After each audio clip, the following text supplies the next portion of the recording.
and Lex. Two imperfect six-figure business coaches, co-founders, and friends who decided to combine our superpowers to bring to market something we wish we had when we entered the world of coaching. A real, non-BS, intimate, and fun community built with integrity, intention, and a few glasses of wine.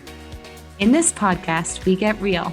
Real about life, business, relationships, and what it really takes to find your version of success in the world of coaching. Are you ready, Lex? I'm set, Em. Let's coach.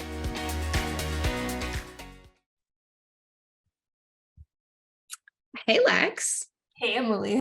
You guys, another YouTube plug, which, by the way, first, before I talk about today, for those of you who very excitedly ran to our YouTube channel after the last interview, or what are they called? Podcast episode, where I promised you'd see me juggling. There was a camera mix up and you couldn't see me juggling. First off, how are you? I feel like I haven't seen you all week, literally. No, I'm like, it's been at least an hour and I'm having Emily withdrawals. I'm like, you know when people ask you how your weekend was and you have to legitimately remember what you did the day before? That's how I feel right now. 1,000%. I'm like, I think I'm fine. I'm fine, right? I'm fine. Yeah, I'm fine. How are you? First off, I want to shout out Lexie's birthday is coming up. It's coming up on March 14th. So everyone just mark your calendars. Lexie's birthday, March 14th. Lex, I'm fine now, but yesterday, and you know how obsessed I am with the CP word. I don't want to take a shot. So I am obsessed with core power yoga. Obsessed with it. And I don't know if it was a workout. It wasn't a core power workout on Monday I did, but for Tuesday, Wednesday, and today, I felt like someone took a baseball bat to my body. And the pain that I had really made me empathize for people who are living in pain. But my wrists were achy, my shoulders were achy, my back was achy, my ankles were achy. Usually I sleep on my left side holding a pillow, and I couldn't even turn to my left side. I was just on my back because I couldn't move. So I'm not an Advil person. I'm not someone who I don't have much pain, so I don't usually just pop pills. So I took Advil this morning and that helped. And then I had this balm that was like an icy hot kind of balm, and I just rubbed it all over my body, and I'm feeling better now. But I truly felt like I was going to need to request a wheelchair when going to the airport. That's how bad I was feeling. Oh, you're old. Just kidding. My trick to pain management, because throughout sports, and I've gone through some serious injuries that could have easily had me taking way too many pills. Peppermint oil is my favorite natural option for pain management. That's essentially what the balm was. It's like a peppermint, like a yoga balm, I think it's called. But yeah, I was texting my girlfriend who you met, Katie, who is a doctor, and I was asking her, I was like, so do I have rheumatoid arthritis now? Is this lupus? Is it gout? Is it cancer? My husband. I just went through all of it. She's like, it's probably some sort of viral infection that you have that's just manifesting in your body. Do you feel sick? I'm like, I don't feel sick. So anyhow, that was my fun start to the morning. Literally picking up my 23-pound child was it was hard. It was very, very hard.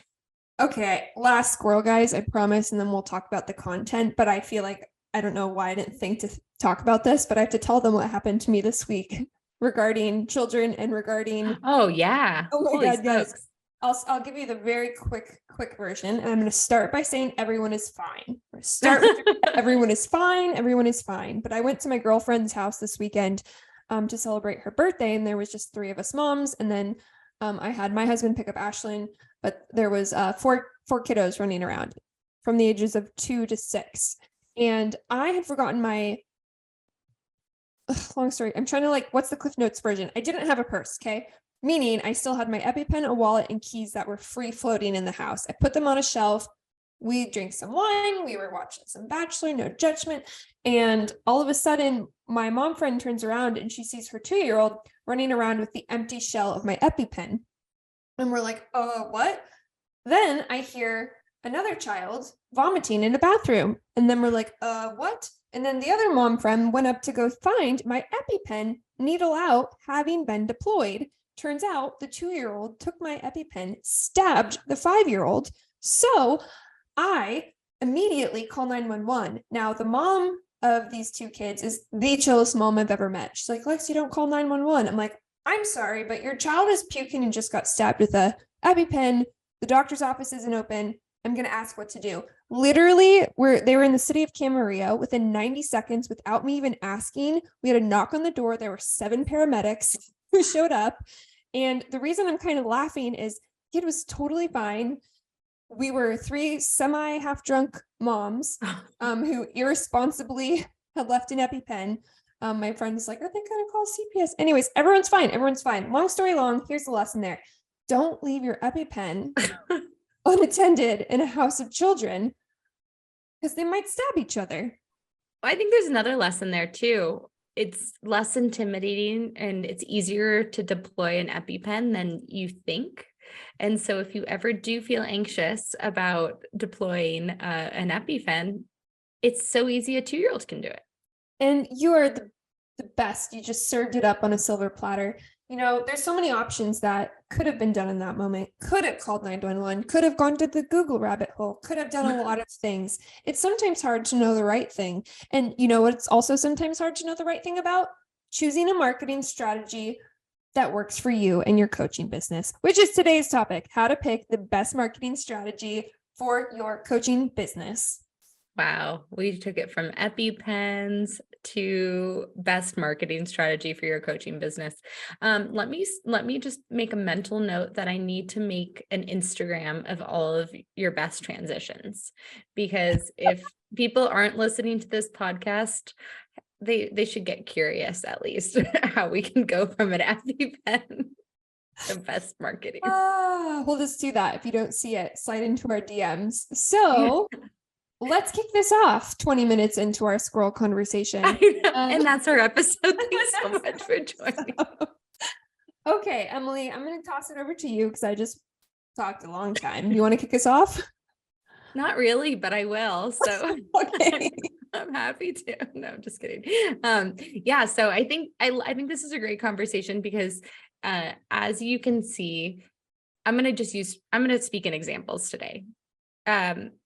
Thinking of if you have a coaching business, there's many ways that you can market yourself. You can market yourself on social media. You could be on TikTok dancing up a storm. You could be speaking on big stages. You could be speaking at little stages. You could be starting a podcast or on other people's podcasts. There's many different ways to get the message across of what you are doing and what you are coaching on. Lex and I started our podcast. I'm going to use us as an example. We started our podcast, in the fall sometime, like summer, no, July, maybe. What year is it? I don't know. I think we started it last year. We started in July 2022, and we started it on a whim. But one of the things that we both recognized is A, we're hilarious. B, we needed to talk through our ideas, and we're great writers, but we're much better being able to articulate and speak things through. And it also gives people, our listeners, you, an opportunity to get to know our personalities. So when thinking about, as you are sussing through all the different options for marketing your coaching business, take some time to reflect on where your strength lies. Are you a phenomenal writer and you think that you could really commit to writing a blog or contributing to other blogs? Or do you think speaking is your wheelhouse? Perfect. So I think this is one of the biggest misconceptions or challenges or gripes here is when you enter the coaching space, or this actually works across the board for any business, you're going to see a lot of people preaching at you for certain strategies. You need to do a paid ad into a webinar in order to have a volume-based coaching practice. You need to have a Instagram. There's a lot of need tos, a lot of shoulds, a lot of this is the one strategy that works. And we're here to say that the strategy only works if it's in alignment with you and your strengths for a multitude of reasons. So to piggyback off Em, step 1 is to get really honest with yourself about your strengths and also where you're currently at with your commitment level of showing up. Meaning, you could be a phenomenal speaker, but the reality is you aren't going to commit to being able to make time in your schedule to go on a speaking tour and show up on stages. So it's one part knowing what you're good at, two part knowing what you're willing to commit to. Another example, let's say you're someone who hates social media, and you hate being on podcasts and you hate being on TV. How do you market, right? Do you have to be super, super present? This is an opportunity where maybe writing is an angle you go after. Maybe it is the blog route. Maybe it is using and going after bylines or guest posts. But part two to that, though, is then you have to be able to commit the time to do that consistently. So it's part recognition, part choice. And I have to say too, you can have a strength that can be drawn across multiple, or could be strewn across multiple platforms. So like your point about writing, you're like, oh my God, I love writing. Yeah, that's a great idea, Lex. But you're like, oh, but I hate social media. You'll never catch me dancing. You don't have to dance on social media you could be able to capitalize on your writing strengths and create carousel posts explaining X, Y, and Z about whatever you coach on. And so just because there are the people or the coaches that are talking at the camera every single day and have the captions on, there are also ways to still leverage this free platform that is available to you, but works for your strengths. Lex, how can people find out how to work with us? Super simple. Go to readysetcoachprogram.com, link in show notes. Yeah. And part two to that is also looking at the platforms out there and what natively does well. So there's two sides to the coin. So the first side is being aware of what your strengths are. We also want to show up where our people are at. But if let's say you generally decided that you are a career coach, for example, so you're looking for people who are stuck in their career, there might be an audience on Instagram. Maybe though, you go to LinkedIn, and LinkedIn more natively is pro writing. You don't necessarily have to be a graphics genius or do any video. So that's strategic in the sense that you're showing up where your potential clients are, but it's also playing into your strengths and what you are going to realistically commit and be able to do consistently. Amen to that. And so Lex, when you think about you, like, let's go back to Lexie a few years ago when Lexie was starting out with the PR bar. How did you pick the best marketing strategy for you? Yeah, so there's a few ways to go about this, but I do believe that when you're very, very, very in the beginning stages of your business, in a new form of business, you don't necessarily know what does or doesn't work. I was in a position where being in marketing and PR, I was open to all the places, meaning I didn't have the natural weaning, meaning I didn't hate camera, I didn't hate audio. So there was a lot of options still on my table. So I went into the mindset of treating my business as a lab experiment, and I tried a little bit of everything. I went into it knowing trial and error is part of the process. So I tried speaking, I tried social, I tried podcasts, I tried writing, I tried co-campaigns, I tried X, Y, and Z. I did all of them with the intention of learning what was going to work for my business. Once I knew what worked, then I could scale back my efforts and get a lot more specific, which is what I did. Now, tossing over that exact same question for you, Emily. And I just want to let everyone know that Lexie has some beautiful YouTube videos that she made when she first began with tutorials on how to do certain PR things. So I appreciate the effort of experimenting with all of the different angles and all of the different ways. For me, since I had been creating a networking community, it made the most sense to do things in collaboration with others. So for marketing, that meant doing giveaways. I would say my strategy was generous marketing, like reverse psychology marketing, where I started a blog, and my obligation with the blog was to interview people who I thought were amazing. And what was awesome, this was before people were doing like career profiles. This is the olden days. This is when TV was in black and white. And I was interviewing these people, and then they were sharing those interviews on their platforms. I would try to also interview people that had pretty decent followings and had people who were like actively consuming whatever they put out. So by interviewing them, I was building like, know, and trust. And then when the time came, often they then created a podcast, and then I would be invited back onto the podcast, or I would be interviewed in their blog series. So it was very like mutually beneficial marketing. I don't know if there's a word for it, but cross-pollinating with other people. Which is brilliant. And if you peel back the layer, right, it's also really conducive or complementary to your personality. Like, you're a natural networker. You're someone who naturally does these things. So it's not only strategic, it's really, really smart and going to allow you to shine. Where people mess up is when they try to force themselves into a fit. An example I have here is quick, like, I think it was 2 weeks ago, one of my friends who's not in the entrepreneurial space at all, she's actually a stay-at-home mom, but bless her, follows me on all my business accounts. She sent me a voice note, and she was like, wow, it's so funny how you literally are exactly who you are on your Instagram stories. She sent me that. She's like, I appreciate that.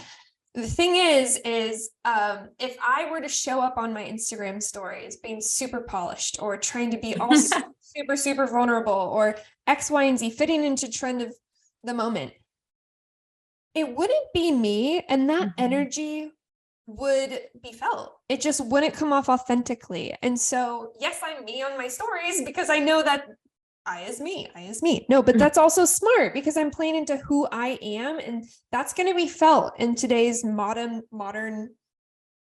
landscape where there is so much emphasis put on authenticity. Do you get what I'm saying? I feel like that was a lot of words, but do you get what I'm saying? I get what you're showing up authentically as you and expressing and communicating what the value that you provide, but not changing and deviating from, you're not like a persona, you're Lexie through and through, both in your business and in real life. Yes. Thank you. I think succinctly putting that together.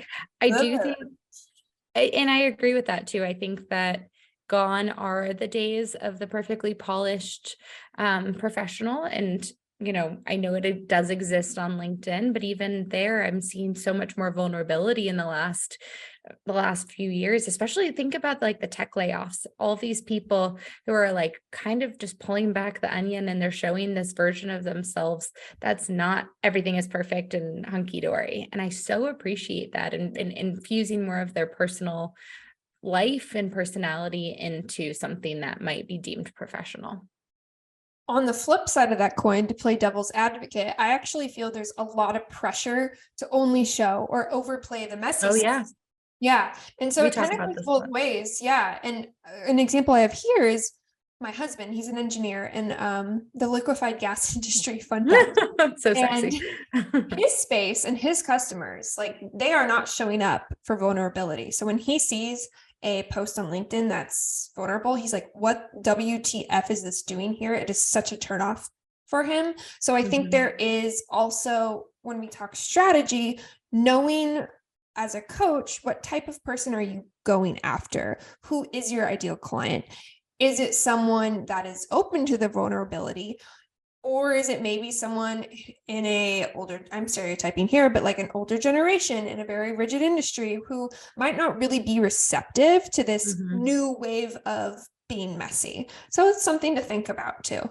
Yeah, no, it is fascinating to think about also like who's consuming your information. And I think I've mentioned this before, but we have a family friend. Every time I see him, and he's the like CEO of a very big company, he's like, oh, I love your Instagram, Emily. And I'm like, oh my God, I was in my underwear with a picture of my child, breastfeeding, like leaking. This is not the person I am speaking to. So knowing that you might have people who are following you that are not your ideal audience, and you have to kind of get over that comfort level of like, I am not trying to appeal to him, but good on him for consuming it, I guess. It's such a great point. I do want to share a example of a one-on-one client Emily and I have, because I just had a session with her yesterday, and the topic we were focusing on was narrowing in on her strategy for thought leadership. And to give you a bit more color, she's at a point in her business where now she's, I don't know, how far is she in? Like 8 months. 8 months. 6 months. Yeah.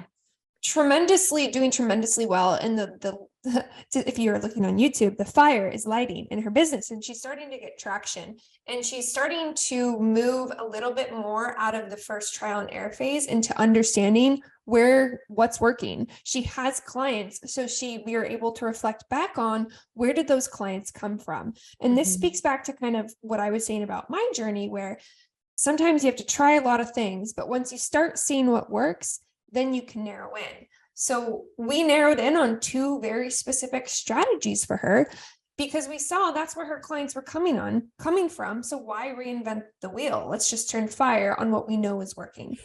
You just wanted to use fire puns. I see that. I just really did. Yeah. She was fired up, guys. Yeah. Well, we should do a stand-up episode where we just do comedy back and forth and see. We could do a Punderdome, our version. Let's someone submit us for a Netflix comedy special, please. Yeah. No, maybe. Okay. Or not. We'll save our egos for something else. So, in conclusion, how to pick the best marketing strategy for your coaching business. It's taking a lot of inventory of who you are. It's experimenting. And then reflecting and looking at the data, where are clients coming from, and then focusing your energies in those particular areas and potentially expanding and seeing what are synchronistic or symbiotic with that. And Lex, what is your homework going to be for our wonderful listeners today? On that note, step 1, take out some pen and paper and write down, where do you shine? And evaluate also not where you shine, but what you are willing to realistically show up for consistently. So if you're going to say you want to lean into writing, then you need to make an agreement with yourself that you're going to really lean into that channel. Step 2 of that is to make sure within that medium, so if it's social or writing or speaking, then identifying a platform where your people are at. So if I want to be a writer and I'm going after female entrepreneurs, then the platform maybe I try to write for is Create and Cultivate, for example. So that's really where we marry being realistic and acknowledging who we are as an individual, as a coach, with the strategy side of things. And with that, we will see you the next time on the Ready Set Coach comedy podcast. Podcast. Bye. Bye. If you're enjoying the Ready Set Coach podcast, please leave a review wherever you are listening. For more information about Ready Set Coach, visit readysetcoachprogram.com.